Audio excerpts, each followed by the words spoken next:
नमो नारायण सभी भक्तों को। मेरा आज मेरे महादेव का दिन है। बोलो हर हर महादेव, जय गौरी शंकर।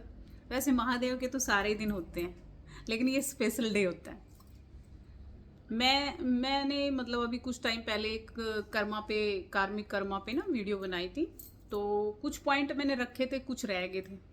अभी उसी के बारे में मैं आप लोगों से बात करूँ कि कार्मिक कर्म क्या होते हैं, क्योंकि उस वीडियो में मैं पूरा बता नहीं पाई थी। थोड़ा सा अभी इस वीडियो में मैं एक्सप्लेन करती हूँ आप लोगों को।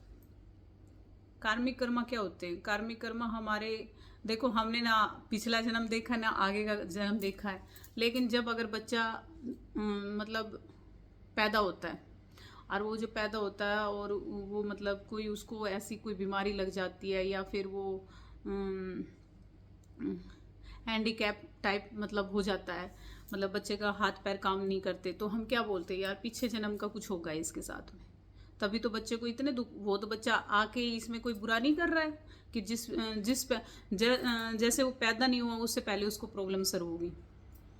तो ये कार्मिक कर्म ही होता है जो हमारे पिछले जन्म के हमारे साथ जुड़े रहते हैं। मनुष्य योनि हमें मिलती क्यों है?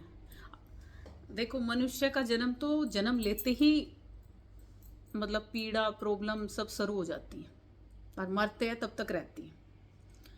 चाहे उसको हंस के काटो, चाहे उसको रो के काटो, चाहे उसको समझदारी से काटो, चाहे उस प्रभु का नाम स्मरण करके काटो। प्रभु का नाम लेके नाम जप करके करोगे तो थोड़ा सा हल्का, हमारे कहते हैं ना वजन होता है। मतलब कोई चीज़ जैसे हमारे दिमाग पे बहुत भारीपन होता है, और जैसे कोई पीड़ा हमारे साथ में है, तो हम राम राम राम राम राम राम हरे हरे हरे हरे हम भजते हैं। उस भजते हैं तो वो क्या होता है कि जैसे कहते हैं कि एक पत्थर को हम उठा के चल रहे हैं। और जब हम राम का या किसी भी परमात्मा का नाम लेते हैं, क्योंकि परमात्मा तो एक ही है, आप नाम चाहे महादेव का लो, चाहे आप कृष्ण जी का लो, चाहे राधे राधे बोलो, चाहे आप हरि हरि बोलो, चाहे ओम नारायण बोलो, कुछ भी बोलो, सब परमात्मा तो एक ही है। तो हम जब नाम जाप करते हैं, उनका नाम लेते हैं, तो वो जैसे रुई की तरह ना हमारे जो कर्म होते हैं पीछे के जुड़े होते हैं वो बिल्कुल हल्के हो जाते हैं, हमें वजन नहीं लगता। आप देखना कभी भी हम जैसे वैष्णो देवी जाते हैं, माता की चढ़ाई हम करते हैं, अगर हम चढ़ाई ऐसे ही नॉर्मली करते हैं तो हमें थकान होती है, क्योंकि चढ़ाई चढ़ते हैं, पहाड़ चढ़ते हैं, तो धीरे धीरे धीरे धीरे रास्ते पे हमें थकान महसूस होती है। अच्छा, माता का जय माता दी के बोलते हुए जयकारा लगाते हुए जाते हैं तो थकान पता ही नहीं चलता माता का दरबार कब आ गया। तो ऐसे ही हमारे कर्मा होते हैं पीछे की, जो हमें रिलीज करने होते हैं इस जन्म में। तो उनको कैसे हम छोड़ सकते हैं? उस परमात्मा से जुड़ के, उस परमेश्वर से जुड़ के। और रही बात अब की, देखो मनुष्य जन्म बड़े सदकर्मों से मिलता है, ठीक है। वो हम अभी देखो ये जो इतने जानवर घूमते हैं यहाँ पे रोडों पे हर जगह, ये भी पिछले जन्म में कुछ ना कुछ थे। कोई डॉक्टर था, कोई इंजीनियर था, कोई एयर होस्टेस थी, कोई डॉक्टर थी, कुछ ना कुछ थे, पर लेकिन इनको कोई जन्म याद नहीं है। इन्होंने भी कुछ ऐसे कर्म करे होंगे जो इस योनि में इन्होंने जन्म मिला। मनुष्य योनि में हमें जन्म मिलता है तो हमें उद्धार के लिए मिलता है, कि हम सदकर्म करें, हम बुरा ना सोचें, बुरा ना करें उसके लिए। और जब हम बुरा सोचेंगे, बुरा करेंगे, तो भाई फिर मनुष्य जन्म तो बार बार तो नहीं मिलेगा, फिर उस 84 लाख योनियों में घूमना पड़ेगा।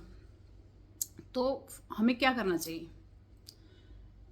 उसके लिए तो मैं बार बार बोलती हूँ आप लोगों को कि ध्यान जाप करें, ठीक है। जाप करो और परमात्मा का नाम लो, उस परमेश्वर से जुड़ो। मैं तो हर बार यही बोलती हूँ। और अगर हमें इस जन्म में, अगर हमें फाइनेंशियली दिक्कत हो रही है, हमें शरीर में पीड़ा हो रही है, देखो सबको कुछ ना कुछ प्रॉब्लम है, लेकिन पता है क्या होता है कि दूसरा इंसान अच्छे से खा रहा है, पी रहा है, चल रहा है, सब कुछ दिखता है, तो वो तो सोचता है भाई इसकी लाइफ बड़ी परफेक्ट है, बहुत अच्छे से चल रहा है, बहुत अच्छे से सब कुछ है इसके पास, तो मैं दुखी हूँ, मेरे पास कुछ नहीं है। पर देखो इस दुनिया में अगर परमात्मा ने तुम्हें ना, शरीर तुम्हारा ठीक है, ठीक है, देखो सबसे बड़ा धन तो शरीर ही है। जब अगर आपका शरीर ठीक है तो आपके पास सब कुछ है। अगर इब्नु कहोगे दीदी शरीर ठीक होने से क्या होता है, रुपए भी तो चाहिए, ये तो चाहिए। देखो भाई जीने के लिए तो सब कुछ चाहिए, उसके लिए मेहनत करो। अगर शरीर आपका ठीक है, देखो परमात्मा ने अगर शरीर ठीक दिया हुआ है, सर पे छत दी हो, 2 टाइम का खाना दिया है ना, तो सोचो कि आपसे बड़ा धनी कोई नहीं है। जो ये बड़े बड़े बिजनेसमैन ये सब दिखते, इनके रातों में नींद आती है? इनके पास क्या नहीं है? सब कुछ है। क्या नहीं है? सब कुछ है इनके पास में, पर क्या है फिर? ये आपको अच्छे अच्छे दिखते हैं, पर लेकिन सबकी लाइफ क्या होती है? अंदर से खोखली, जीरो।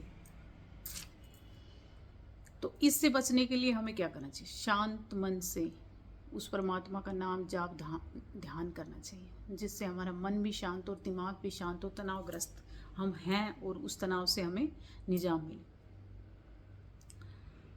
क्यों किसी का बुरा सोच के, बुरा करके? देखो, आज वो दो रोटी खा लेगा घी में डाल के, ठीक है, किसी का बुरा करके, किसी का खा के, किसी का मार के, किसी का हड़प के, लेकिन जब वो टाइम, जब उसको उसका पूरा लेखा जोखा मिलेगा ना, जब वो परमात्मा उसकी लाठी पड़ेगी उसके ऊपर, जब उसको भोगना पड़ेगा उस चीज़ का, फिर ये घूमेगा तंत्र पंत्र के चक्रों में कि भाई मेरे पे तो पता नहीं किसने क्या करा दिया, किसने क्या कर दिया मेरे।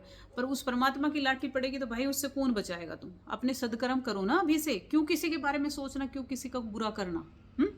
बुरा करोगे तो जैसा करोगे वैसा तो भरोगे ना। तो इनमें कुछ नहीं धरा, कुछ नहीं है।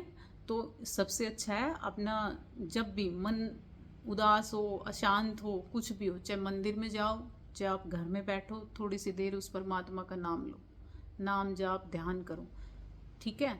इसी से हमारा वो होगा, उद्धार होगा, और इसी से हम आगे बढ़ेंगे, हमारे जीवन में शांति आएगी, तनाव से राहत मिलेगी, ठीक है। और परमात्मा से जुड़ने का इससे अच्छा और इससे बड़ा कोई तरीका नहीं है। आप कहीं भी चले जाओ, कहीं भी चले जाओ, सब यही बोलेंगे कि भाई ध्यान करो, जाप करो, और उस पर प्रभु में थोड़ा टाइम समय उसको भी दो, ठीक है। उससे जुड़ने की कोशिश करो, इसी से हमारा उद्धार हो सकता है। तो इसी चीज़ के साथ में आप सब खुश रहे, और आपके जीवन में कभी भी कोई परेशानी ना आए, इसी कामना के साथ में आप सभी से विदा लेते। नमो नारायण। हर हर महादेव।